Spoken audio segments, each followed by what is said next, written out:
Welcome to the TMG People First podcast. We are super excited because it's our summit and service week. And we have some really top end, not just talented, but really amazing human beings that are helping our company grow. And today we have Lai-DuMone. Pronounce that right? Correct. Okay. She is an entrepreneur, speaker, and author of What If Pigs Could Fly, a book centered on challenging limiting beliefs and unlocking possibility-driven thinking. Through her work, Vaughn encourages leaders and professionals to question assumptions, reframe constraints, and pursue outcomes that once felt unrealistic. She speaks on innovation, mindset, and leadership, helping individuals and organizations move from stuck thinking to strategic forward momentum. Welcome to the TMG People First podcast. Thank you so much for having me. And this podcast is a little different because my co-host got a little younger and a little blonder.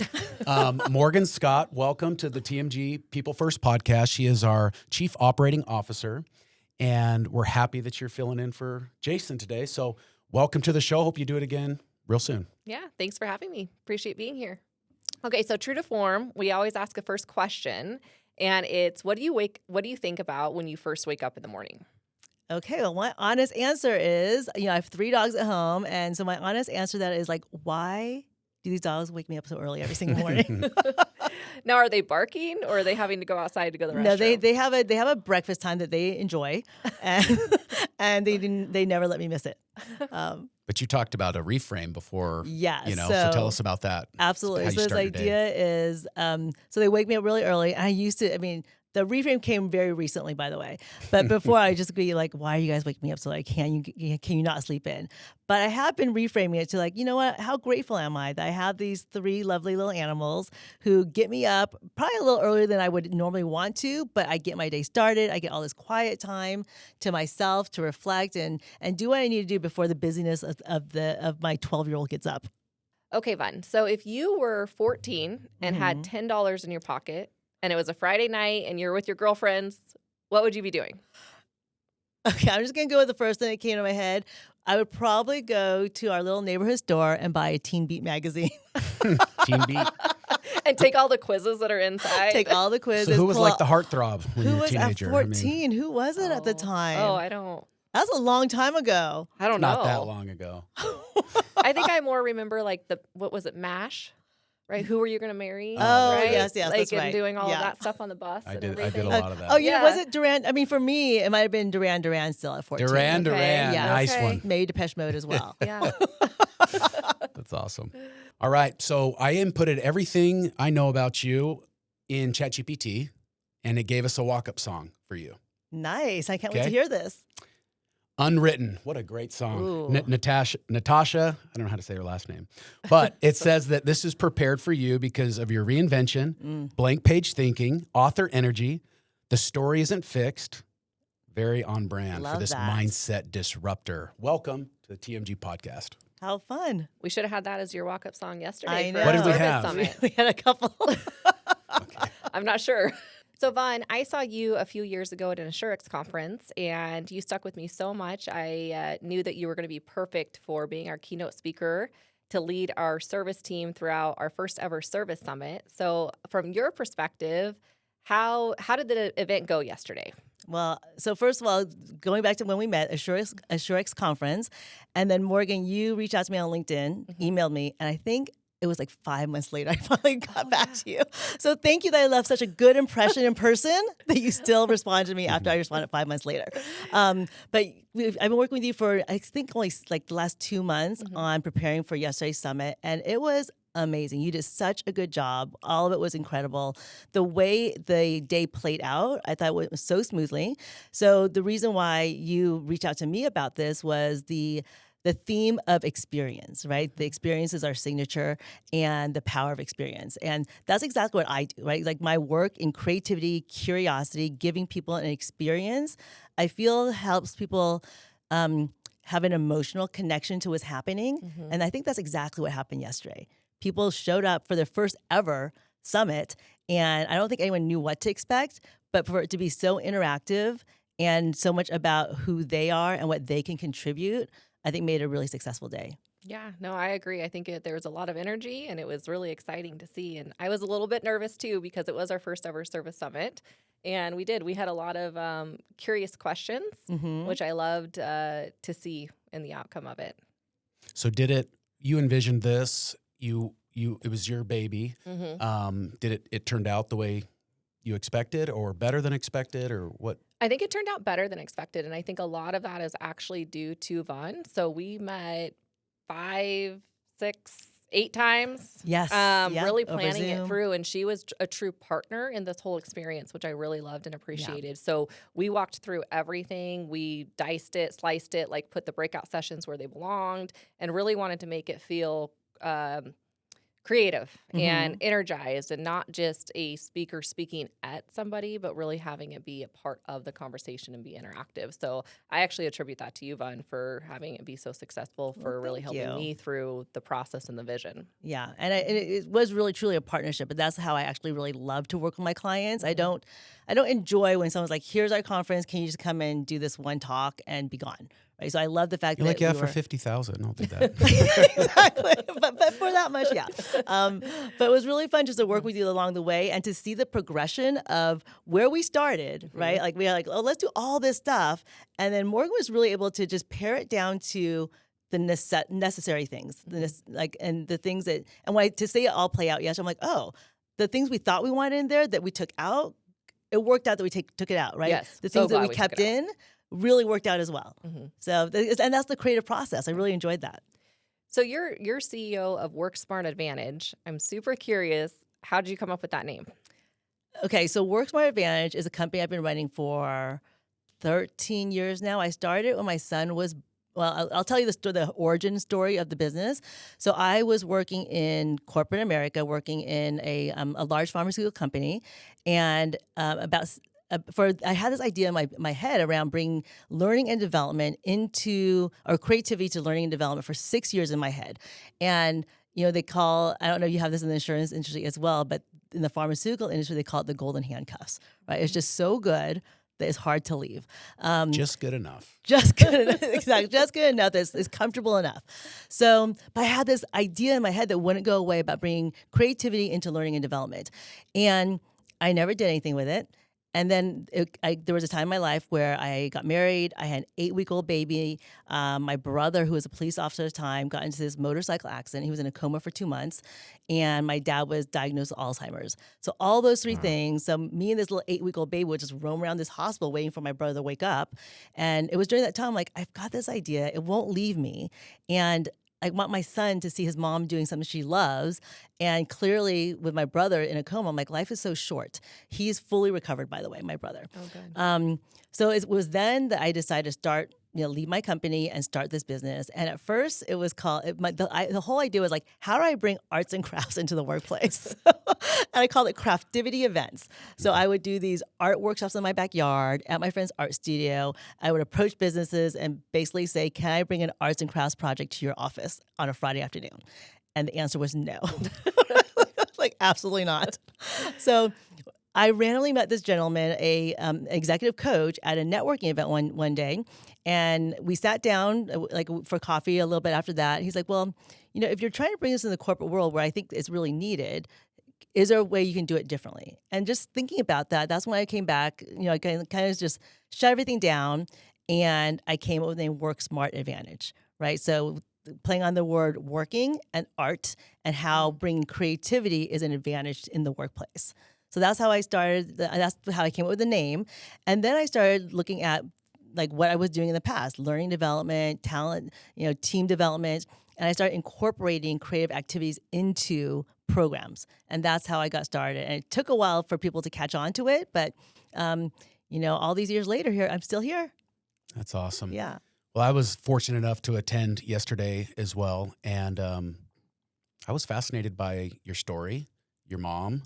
Why don't you share with us a little bit about that, and then how ultimately you went to college, got your master's, and then let's talk a little bit more about your philosophies and how you do work smart, how you implement that. But I really want to hear Sure. I think our audience would love to hear your story. and your Yeah, so mom. the story I shared yesterday, so I'm a Vietnamese refugee and I came here at the fall of Saigon in 1975 and I was 2 years old at the time and we were helped out of Vietnam by the US military. So my first home was at Camp Pendleton Marine Base in San Diego. And after about 2 or 3 months there, we were transferred to a refugee integration center up in Northern California called Hope Village. And it's there that civilians came and helped us in our transition. And one of those volunteers happened to be a Hollywood movie star back then named Tippi Hedren. And Tippi, most famously known back then for her role in Alfred Hitchcock's movie The Birds. Cool. So Tippi came to this camp and she looked at these women and said, we need to find these women a career in this new country. So she started a typing and sewing program. And 20 women signed up, including my mom. And as they were typing and sewing, Tippi would be there and she would walk around the room and encourage them. And they noticed something about her that caught their curiosity. And that was her long red manicured nails. And again, imagine being Tippi Hedren, Hollywood movie star, already created this program for them. She could have dismissed that curiosity, but she didn't. She paid attention to it. And she paused and asked questions like, how might we get them to be manicurists? What if they could become manicurists?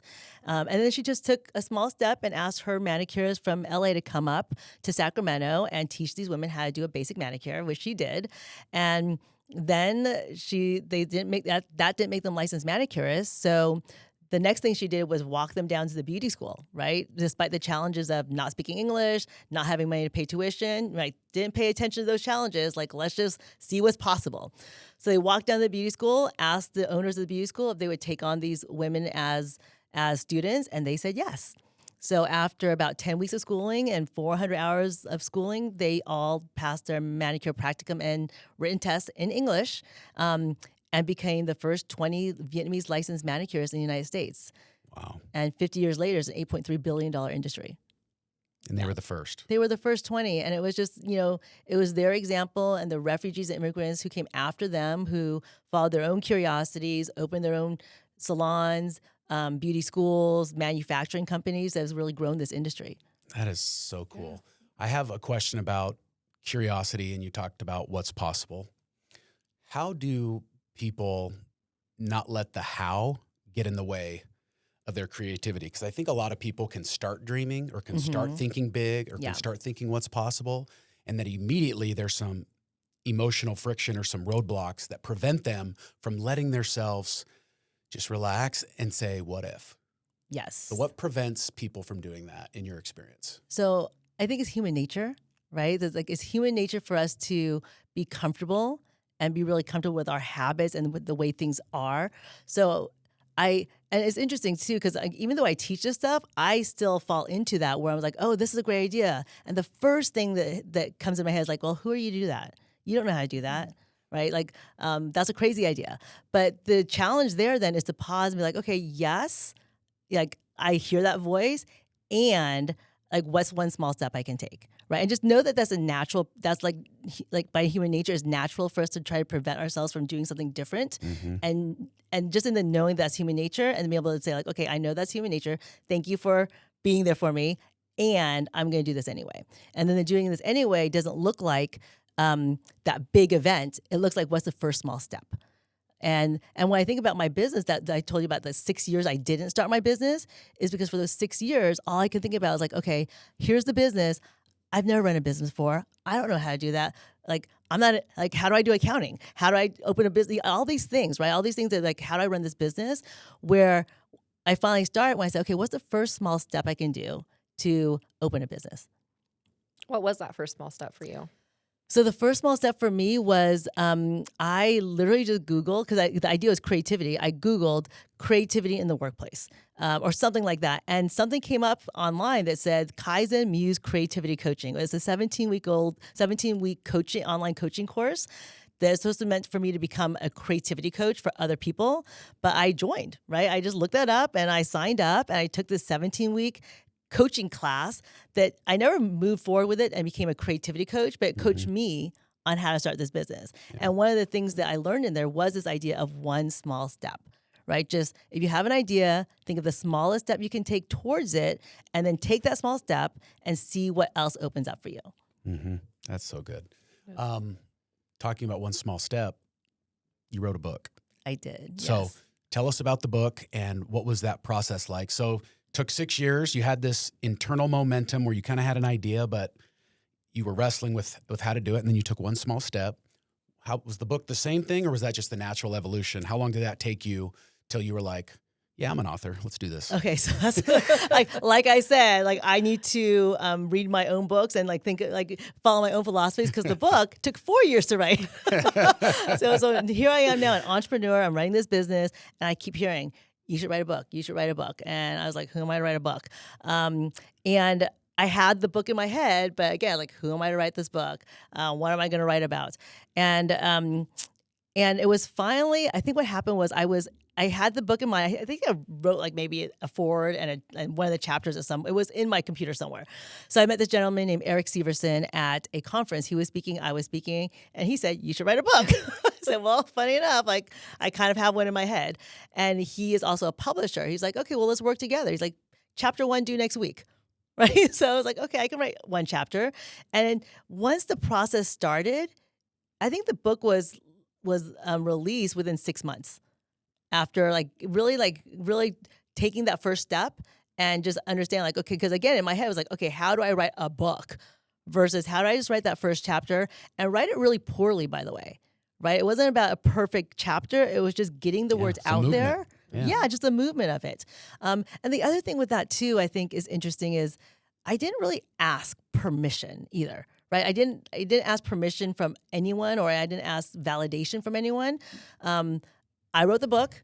I had Eric edit it. I chose my cover by myself. I didn't go on LinkedIn and be like, I have these 5 covers. Who likes which one? I'm like, no. I was like, I'm just going to do this. And I think that's part of this idea of like moving forward too. There's 2 things. I read a book one time. It's called The Prosperous Coach. And one thing that I read in there that always stuck with me during this, like starting my business process, was never, like, don't ask for permission. No one's going to give you permission, right? If you want to be a speaker, speak. If you want to be a writer, write. Period. Beautiful. Yeah. And we talked about that a little bit yesterday, right? About, well, first off, what's the name of your book? Oh, yes. That. People are always like, do you have any resources, Sharon? I'm like, my LinkedIn? They're like, oh, isn't there a book? I'm like, oh, yeah, the book. And how'd you come up with the name after, too? All right. So the book is called What If Pigs Can Fly? A Practical Guide to Follow Your Curiosities to Impractical Possibilities. And the title of, it's a very short book, and it's intentionally short, and it's also a workbook. And the intention of it is to walk people through a framework to follow your own curiosities. And I think the other reason it took me so long to write, because like, it's only 3 steps. Like, why do I need a book about this, right? It's like, pause and pay attention to your curiosity, ask powerful questions, and take a small step. But I realized people do need it because of that natural human nature of like, I can't do that, right? Who am I to do that? So the title of the book. So when I was in college, I went to UC Santa Barbara. I lived in Los Angeles. I went to UC Santa Barbara, and I had this little white Toyota Tercel, 1993 Toyota Tercel. I remember the Tercel. You remember that? It's so cute, right? It looked like a little pig itself. And of course, no air conditioning because I couldn't afford it. So I would just drive around with my windows down. And one day I went to the local art festival and bought this little polymer clay flying pig on a fishing wire, and I hung it on my rearview mirror. And for years I had this car and that little pig just flying right there. And I think I write in the book, I think subconsciously seeing that pig flying around made me believe that, if this little pig can fly, we are capable of creating all sorts of possibilities when we put our mind to it. Yeah, so good. Powerful. It's really amazing. Yeah. So I have a question about gratitude. You talk about curiosity. I was recently at an event with the author of Never Split the Difference, a guy named Chris Voss, and he said the 2 healthiest states of mind are gratitude and curiosity. Mm-hmm. So you got curiosity dialed in. That's number 1.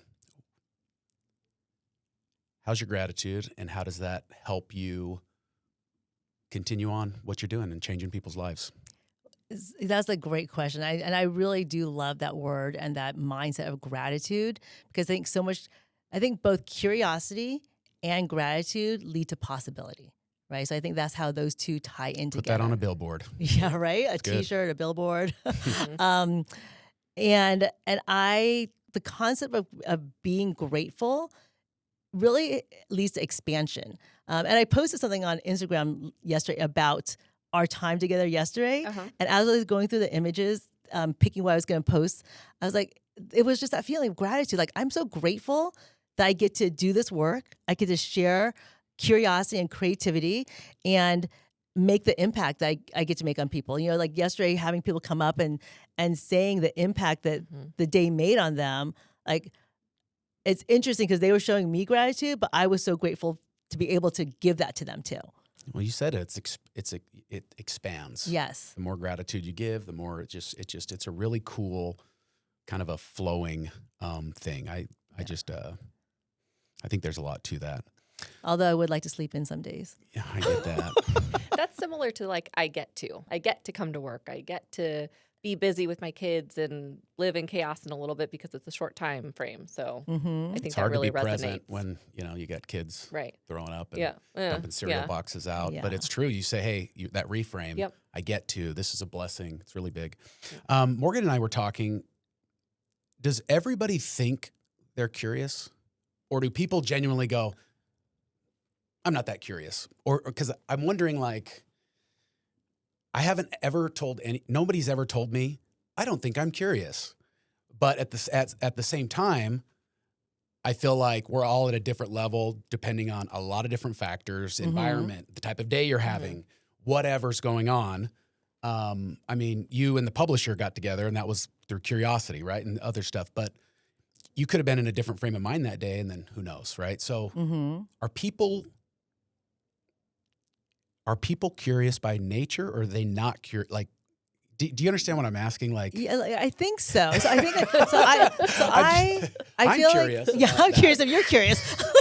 So I teach. I always lead in my presentation with, like, as human beings, we are innately curious. We are innately creative, right? There's no arguing that. Like it's just human nature. We're innately curious. We're innately creative. Sadly, it's all taught out of us so early on. So are we all curious by nature? Yes. Do we all practice curiosity? No. Because oftentimes, like, as we get older, it's taught out of us, right? Just do what you're told. Here's your role. And then we stop being curious. But I think, I mean, if that's your question, I think by nature, we are all curious.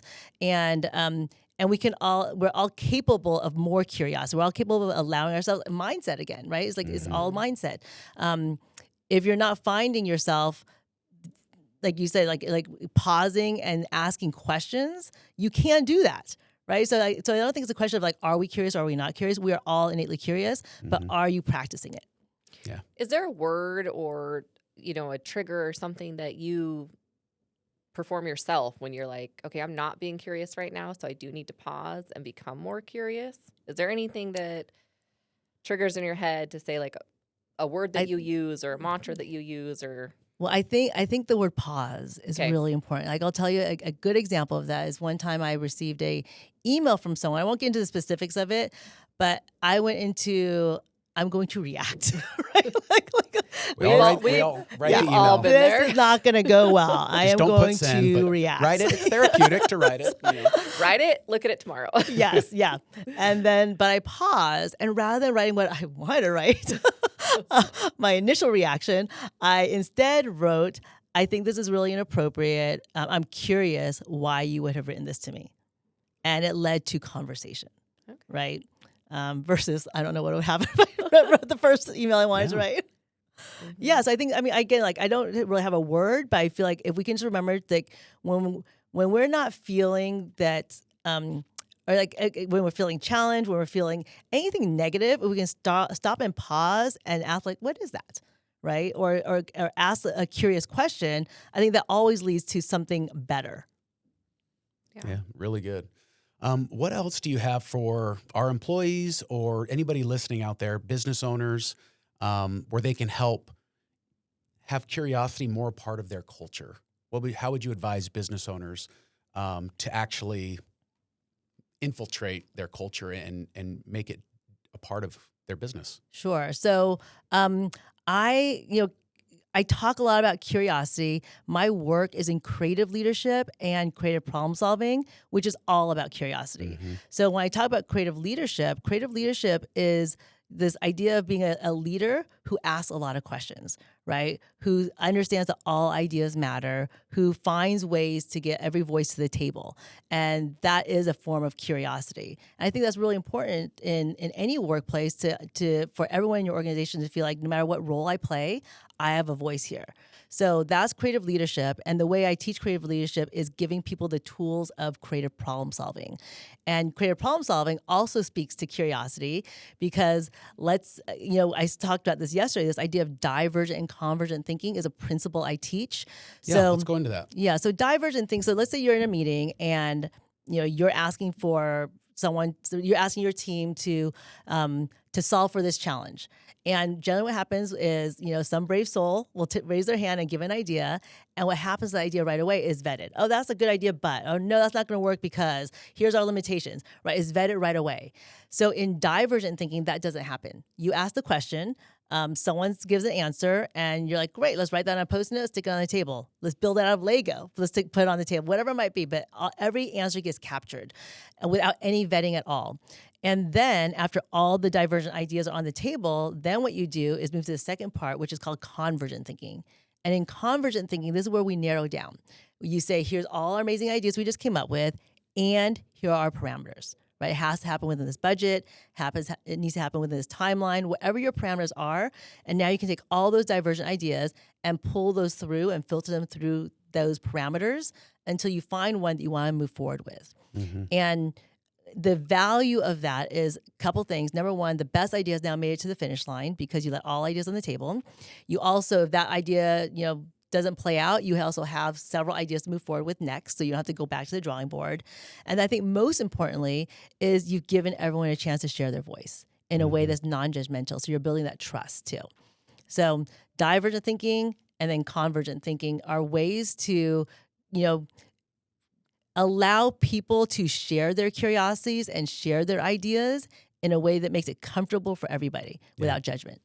Really good. Makes me so excited to be able to, that our service staff, heard that and heard the speak yesterday, but also really be able to implement that in our organization with Mahoney Group, because even just hearing you speak again to the sales and service, right? And I think, Effie, you and I can probably speak a little bit on that. Like in the sales world, you guys have all these big ideas and it's amazing and here we go. And then service sees, like the long tunnel at the end of the road and all the reasons why it won't work. And so if we can really kind of mesh those together. I think we need to be trained, like you said, if I have an idea or say, hey, this is how it's going to work. But if you've done it 10 times and it's always creates chaos, it's like, okay, so that's great that you think that. Help me understand. Right. How this fits in, because here's how I have to input it, and maybe there is a way. As long as you keep a path potentially open, salespeople will ultimately feel like they have autonomy and feel like they're part of it. Otherwise, like salespeople have this sixth sense of friction, but they can't discern what is good friction and what is bad friction, and so they just think of it as a roadblock. And it's like, no, this is actually good friction. And it's that in your personal life too, like wife and kids and community. Like there's a lot of good things that keep you, And I talk about like the idea, like when you face constraints, like that's an opportunity for creativity. Yeah. Right. It's not an endpoint. That's an opportunity to like, okay, I needed, like my mom's story, right? Like they had all these constraints, but look what they were able to create. It's a great story. Yeah. Well, what else do we have for Vaughn here before we release her? Yeah. Well, what's next for you, Vaughn? What's in your next career and for your me? journey? So over the last couple of years, like the way people get my work is if I come and speak at your conference, or if any conference, or if your company brings me in to work with your entire, like 30, 40 people in your team. So last year I thought about that. I'm like, okay, well, I want to get this work out to more people. So this idea of democratizing my work. So I created 2 programs that I launched last year. One is called The Big and Small of Leadership, which I do with my friend Chris Eversley. He's a 6'7" ex-pro basketball player. Cool. And it's a 1-day workshop for leadership development, all through these methods of creativity.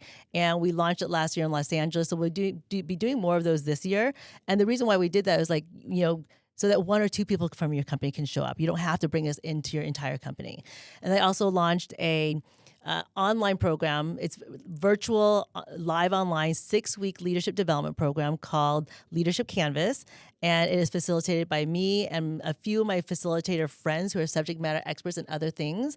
But everyone who signs up gets a little creativity kit in the mail. So we're all still doing things through creativity. And I designed that when you talk about like what's next for you. And this is like, okay, I'll share this.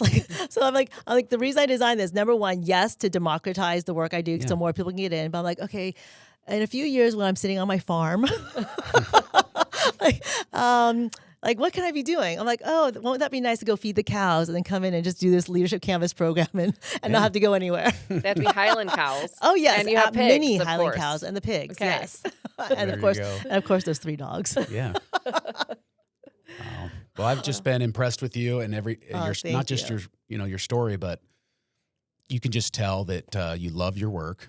And yesterday was a huge success.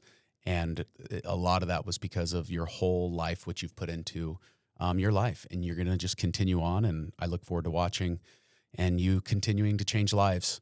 Where can people find you? LinkedIn, you mentioned Instagram. What's the... Yeah, Instagram, I'm at What If Pigs Can Fly book. Okay. And LinkedIn under my name, Lai-DuMone. And then, again, I'll mention the book because I never mentioned the book. You can find that on Amazon, What If Pigs Can Fly, a practical guide to follow your curiosities. Go buy the book and watch what happens to your organization. So thanks for stopping by. This was awesome. Thank you. I appreciate you both. Thank you so much, Vaughn. Of course.